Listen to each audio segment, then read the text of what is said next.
Hey, my friends. My name's Tom. I'm one of your coaches here at Achieve Today. I wanted to take just a minute with you and share something that's come up quite often over the last week or two as we've started the new year and people have really started giving some thought and taking some action towards their New Year's resolutions. Maybe you've got some New Year's resolutions that you're striving to get to. And what I want to try and do today is just give you a heads up and help you guard against a stumbling block or two that may be a week or two down the road.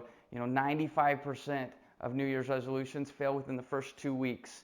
And we're almost at that point, so I just want to make sure we get ahead of that. And if you've got it in place, great. If you don't have this in place, well, now you know about it. You can make sure that it gets there so that you can continue with those New Year's resolutions all the way through the year. And the thing that most people do, right, is they don't give much thought to their New Year's resolutions until maybe like December 30th, maybe some more on December 31st, and then New Year's Day when they wake up and get going, they start thinking, I should really do that. I should set a New Year's resolution, and that's how those get set. Now, I know that's not you. I know that because you're here and you're watching this and you're paying attention to what's going on here at Achieve Today, you've given some more thought to your resolutions and the things that you want to accomplish this year to make it the best year yet. And so again, I just want to share with you something that's been coming up and something that's been helpful to the students that I've talked to, as well as myself in my own life as I set my own resolutions. And the piece that I've found was missing years ago, okay, maybe 2 or 3 years ago, right? As I set my New Year's resolutions, is clarity. I wasn't being clear enough about what it is I wanted.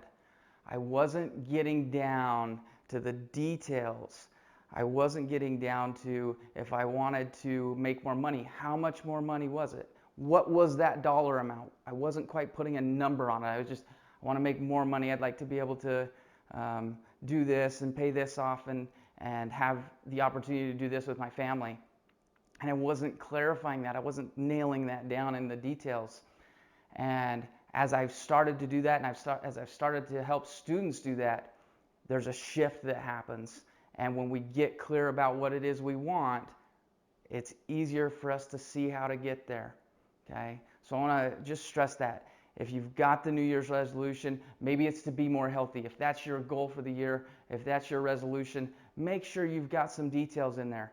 Is it an amount of exercising you want to do? Is it a type of food you want to eat? Is it the number of pounds you want to lose? Whatever it might be, make sure you're getting the details in there.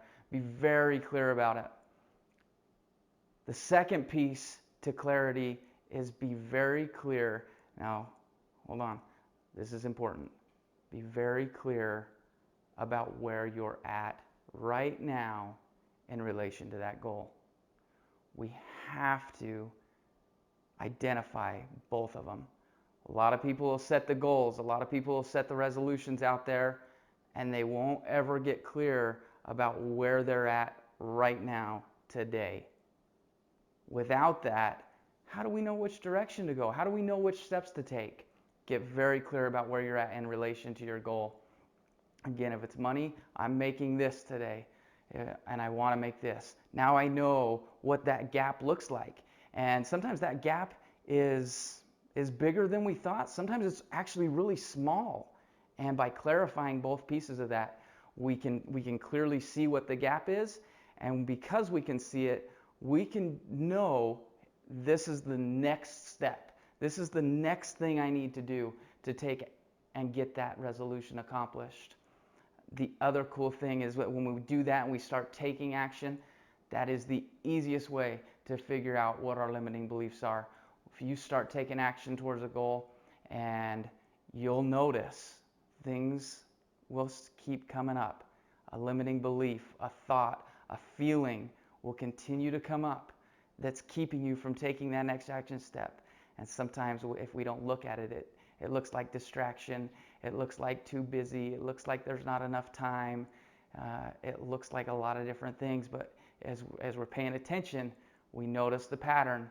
When we notice the pattern, we can find the limiting belief. We can clear it. we can move on and go ahead and get our goals. So I hope this helps you. I hope you've enjoyed the first part of the year, and I look forward to talking to you. I hope the best for you and your family. Take care. We'll talk to you soon. Bye now.